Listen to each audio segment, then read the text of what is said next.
जी friends, आप देख रहे यूट्यूब चैनल वॉइस ऑफ ज्ञानी और मैं सफदर खान ज्ञानी। अच्छा फ्रेंड्स, काफ़ी सारे कुछ सवाल थे, कंफ्यूजन थी कैलिब्रेशन के हवाले से। इंस्ट्रूमेंट की जो आप क्यूसी के अंदर या प्रोडक्शन में फार्मास्यूटिकल इंडस्ट्रीज में कैलिब्रेशन परफॉर्म करते हैं कि इंटरवल के हवाले से क्या इंटरवल होना चाहिए नेक्स्ट कैलिब्रेशन का। एक बड़ा इंपॉर्टेंट सवाल आया था कि मैं एक्स कंपनी में 6 मंथ पे कैलिब्रेशन हो रही थी और मैं किसी और जगह गया हूँ, तो वहाँ 1 साल का एनुअली कैलिब्रेशन हो रही नेक्स्ट। तो इसमें क्या बेस्ट है, क्या प्रैक्टिस है, गाइडलाइन क्या कहती है। तो ये कंफ्यूजन क्वेश्चन को आज क्लियर करते हैं। इसके साथ मैं आपको ये बताऊंगा कि इंटरवल बेस्ट प्रैक्टिसेस में क्या होना चाहिए, अच्छी प्रैक्टिस क्या है, गाइडलाइन आपको क्या कहती है, किस इंटरवल में आपको नेक्स्ट कैलिब्रेशन करनी चाहिए। साथ में मैं आपको ये बताता हूँ कि बेसिकली कैलिब्रेशन में जो आप डॉक्यूमेंट चेक करते हैं, ठीक है, आप जब आउटसोर्स से कैलिब्रेशन करते हैं तो उसमें डॉक्यूमेंट चेक आपका क्या होना चाहिए, कौन कौन सी सर्टिफिकेशन आपको केयरफुली देखनी चाहिए। बहुत इंपॉर्टेंट चीज़ है जो क्यूसी में लोग काम कर रहे हैं, कैलिब्रेशन में इन्वॉल्व होते हैं, तो ये अवेयरनेस मस्ट होनी चाहिए। इसमें कौन सा आपका एसओपी हो वो भी आपको बताऊंगा। इसके साथ कैलिब्रेशन का वैलिडेशन से क्या रिलेशन है। अगर हम कैलिब्रेशन वैलिडेशन की बात करें, कैलिब्रेशन वर्सेस वैलिडेशन, तो इनमें आप कैसे कंपेयर करेंगे एक दूसरे को। दोनों का होना जरूरी है या किसी एक चीज को भी हम कर सकते हैं। इसमें कुछ सवाल आ रहे थे बहुत सारे, तो आज की वीडियो में ये तीनों चीजें डिस्कस करते हैं ताकि आप कंसेप्ट मिले। जो लोग क्यूसी में काम कर रहे हैं, स्पेशली किसी सीनियर पोजीशन पे या एनालिस्ट भी है, एक नॉलेज आपको पता हो कि बेसिकली कैलिब्रेशन है क्या और क्यों हम करते हैं। देखिए फ्रेंड्स, जो कैलिब्रेशन की जो टर्म है, ये आप इंस्ट्रूमेंट के हवाले से यूज करते हैं, जो आप मशीनरी फार्मास्यूटिकल इंडस्ट्रीज में यूज करते हैं। ड्रैप की मैंडेटरी रिक्वायरमेंट्स है और गाइडलाइन की रिक्वायरमेंट है। जो आईएसओ की गाइडलाइन है 17,025, वो टोटली बेस कर रहा होता है इंस्ट्रूमेंट की कैलिब्रेशन के हवाले से। वो आपको रेकमेंड करता है खास करके आपने हर इंस्ट्रूमेंट की कैलिब्रेशन करनी है। इसके अलावा जो मल्टीनेशनल कंपनीज होती हैं उनकी पेरेंट कंपनी से सपोर्टेड गाइडलाइंस और होती है। एफडीए की गाइडलाइन, आईसीएच की गाइडलाइन इस हवाले से भी आपको सपोर्ट करती है कैलिब्रेशन के हवाले से। तो इसमें अच्छी और बेस्ट प्रैक्टिस यही है कि आपका जो कैलिब्रेशन का इंटरवल है वो 6 मंथ का होना चाहिए। कोई भी इंस्ट्रूमेंट आप किसी के अंदर यूज करते हैं, एनुअल नहीं देनी चाहिए। 12 महीने का इंटरवल आप देते हैं किसी कंपनी के अंदर कैलिब्रेशन की नेक्स्ट डेट, तो वो वीक डॉक्यूमेंट काउंट होगा, वीक प्रैक्टिस आपकी काउंट होगी। अच्छी प्रैक्टिस यही है।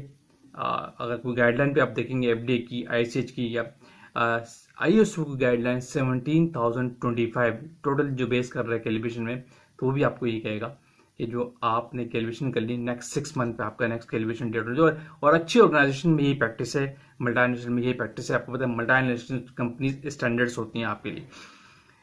क्लियर। और दूसरा आप मैं ये बता दूं कि कैलिब्रेशन बेसिकली है क्या। कैलिब्रेशन में आप ये चेक कर रहे होते हैं जो आपका इंस्ट्रूमेंट है एक रिक्वायर्ड पर्टिकुलर स्टैंडर्ड्स के अगेंस्ट, कि वो इंस्ट्रूमेंट की जो परफॉर्मेंस है वो ठीक है या नहीं, उसके पार्ट्स की उस पर एनालिसिस जो आप परफॉर्म कर रहे हैं वो गिवन पैरामीटर के अंदर ठीक से काम कर रहा है क्या नहीं, ये आप कैलिब्रेशन के अंदर चेक करो। तो फिर इसके स्टैंडर्ड से क्राइटेरिया है, उसमें अगेंस्ट आप चेक करके किसी भी इंस्ट्रूमेंट को कैलिब्रेट कर रहे होते हैं। क्लियर। ये नेसेसरी चीज है।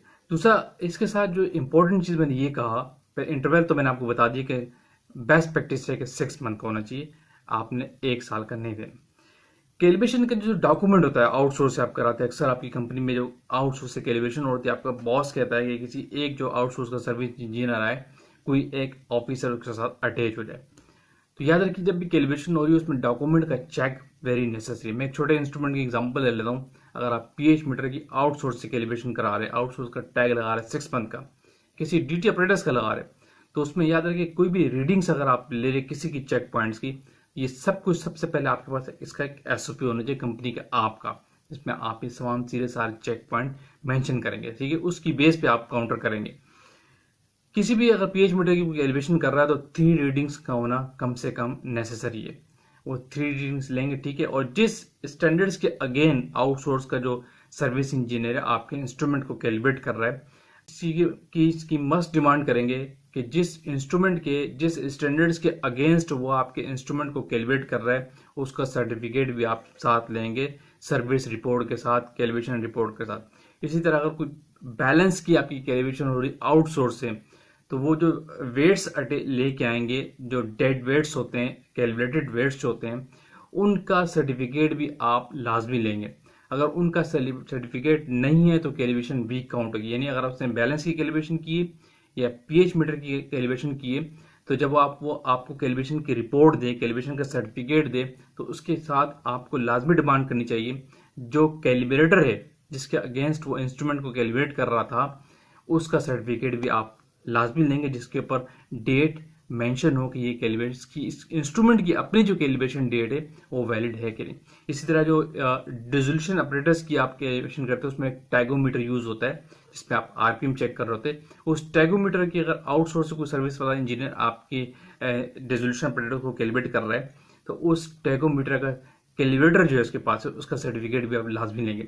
ऐसा नहीं कि वो आप डिसोल्यूशन ऑपरेटर को कैलिब्रेट करके चला गया, डिफरेंट पैरामीटर को कैलिब्रेट कर दिया, डिफरेंट पैरामीटर्स की रीडिंग आपको दे दी सर्टिफिकेट की फॉर्म में, लेकिन वो जिस पैरामीटर्स को उसने चेक किया अगेंस्ट जिस स्टैंडर्ड के, उनका सर्टिफिकेट भी आप उस रिपोर्ट के कैलिब्रेशन की रिपोर्ट के साथ लाजमी लेंगे। ये चेक पॉइंट हमेशा रखा करें, या इस चीज़ की आपके पास एक एसओपी होनी चाहिए जिसमें आप मेंशन कर दें कि हमारे चेक पॉइंट्स ये होते हैं। क्लियर? ये वेरी नेसेसरी चीज़ है। जब इन चीज़ों का चेक काउंटर आपके पास होगा जब भी आप सही तरीके से कैलिब्रेशन करा सकेंगे, आउटसोर्स से भी और इन हाउस भी करना होगा, तो आप इसी प्रैक्टिस को फॉलो करेंगे। अच्छा, तीसरी चीज़ बड़ी इंपॉर्टेंट थी कि कैलिब्रेशन का वैलिडेशन से क्या रिलेशन है। मैंने कैलिब्रेशन का आपको बताया भी है कि कैलिब्रेशन बेसिकली 6 मंथ के इंटरवल पे होती है, ये याद रखिएगा। और कैलिब्रेशन में आप ये चेक कर रहे होते हैं जो आपका इंस्ट्रूमेंट है वो गिवन पैरामीटर पे रिक्वायर्ड कंडीशंस के अंदर उस पैरामीटर के लिमिट में काम कर रहा है या ठीक से या नहीं। ठीक, इस चीज़ को चेक करना कैलिब्रेशन कहलाता है। और 6 मंथ पे नेक्स्ट कैलिब्रेशन आप करते हैं।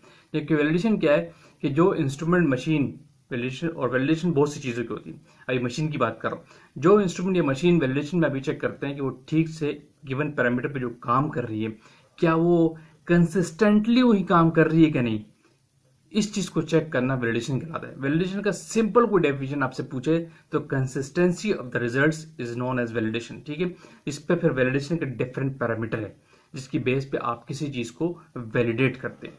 ठीक है, और वैलिडेशन जो है डॉक्यूमेंट की भी होती है, ठीक है, और इंस्ट्रूमेंट की भी होती है, प्रोसेस की भी होती है। ठीक है, जो आपका डॉक्यूमेंट है, टेस्टिंग का प्रोसीजर है, टेस्टिंग मेथड है, एसओपी है, उसका रिवीजन भी 3 साल में होता है। इसी तरह वैलिडेशन भी आपकी मिनिमम 3 इयर्स में होनी चाहिए। ठीक है, वैसे तो डिफरेंट मशीनरी की वैलिडेशन अपनी जगह होती है, प्रोसेस की अपनी जगह होती है, ग्लास वेयर्स की वैलिडेशन आप करते हैं तो डिफरेंट प्रोसेस जो आप क्यूसी के अंदर यूज करते हैं उनकी भी वैलिडेशन होती है। तो वैलिडेशन में बेसिकली क्या होता है, आप ये चेक करते हैं कि जो आपने मशीनरी या प्रोसेस या इंस्ट्रूमेंट जो भी यूज कर रहे हैं वो कंसिस्टेंटली, यानी बार बार चेक करने पे भी वैसे ही ठीक से काम कर रहा है कि नहीं, इस चीज को हम वैलिडेशन कहते हैं। और कैलिब्रेशन में क्या होता है कि एक पर्टिकुलर स्टैंडर्ड के अगेंस्ट आप चेक कर लेते हैं, कैलिब्रेटेड स्टैंडर्ड्स के अगेंस्ट आप चेक कर लेते हैं कि इंस्ट्रूमेंट गिवन पैरामीटर में ठीक चल रहा है यानी, और एक टाइम वन टाइम की एक्टिविटी हो तो फिर नेक्स्ट टाइम 6 मंथ बाद करते हैं। वैलिडेशन में आप ये चेक करते हैं प्रॉपर डॉक्यूमेंटेशन एक्टिविटी है। वैलिडेशन बेसिकली क्या है कि एक डॉक्यूमेंटेशन एक्टिविटी है और इसके अपने एक पैरामीटर्स हैं, 7 से 8 पैरामीटर्स होते हैं जिसकी बेस पे आप किसी प्रोसेस को, किसी इंस्ट्रूमेंट को, किसी एक्टिविटी को चेक करते हैं कि वो कंसिस्टेंटली ठीक तरीके से काम कर रहा है या नहीं। इस चीज को हम वैलिडेशन की कैटेगरी में रखते हैं।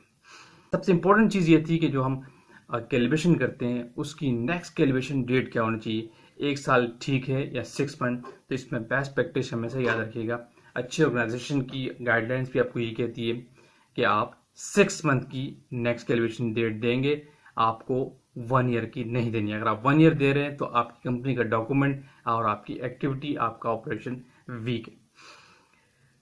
आई होप कि आपको कंसेप्ट मिला होगा कि बेसिकली कैलिब्रेशन क्या है, कैसे इसको टैकल करते हैं, कैसे इसको हैंडल करते हैं, क्या इसमें डॉक्यूमेंट चेक होता है, क्या इसका नेक्स्ट कैलिब्रेशन डेट होता है और इसका वैलिडेशन से क्या रिलेशन है। ये भी आज मैंने थोड़ा थोड़ा इस वीडियो में डिस्कस किया, आपको क्लियर हो गया होगा। वीडियो का एंड करते हैं और फुल वीडियो आपने लाइक किए, शेयर कीजिए, कमेंट्स कीजिए। अगेन कहूँगा जो लोग चैनल पर न्यू है वो तो लाजमी सब्सक्राइब कीजिए ताकि इस तरह की टेक्निकल वीडियोज आप तक पहुंचती रहे। Thank you for watching. अल्लाह हाफिज़।